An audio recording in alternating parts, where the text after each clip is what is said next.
ওই সমস্ত নেতাদের কথা মানা যাবে না। ওয়ালা তুতিউ আমরাল মুসরিফিন আল্লাযীনা ইউফসিদুনা ফিল আরদ ওয়ালা ইউসলিহুন।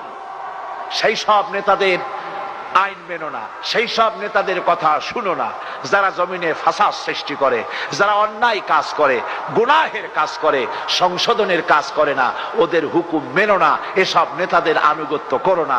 নিষেধ করেছেন কে? কে নিষেধ করেছেন? সুতরাং আইন মানতে হবে আল্লাহর, আর নেতা হিসেবে গ্রহণ করতে হবে আল্লাহর নবী জনাবে মুহাম্মদুর রাসূলুল্লাহ সাল্লাল্লাহু আলাইহি ওয়াসাল্লামকে। এই জন্য শান্তি যদি পেতে চাই তাহলে রব্বুল আলামিন বলেছেন কাতিলুহুম হাত্তা লা তাকুনা ফিতনাতুন ওয়া ইয়াকুনাদ দীনু কুল্লুহু লিল্লাহ। সংগ্রাম করো, লড়াই করো ততক্ষণ পর্যন্ত যতক্ষণ না ফিতনা দূর হয়ে যায়, মানব রচিত মতবাদ শেষ হয়ে যায়।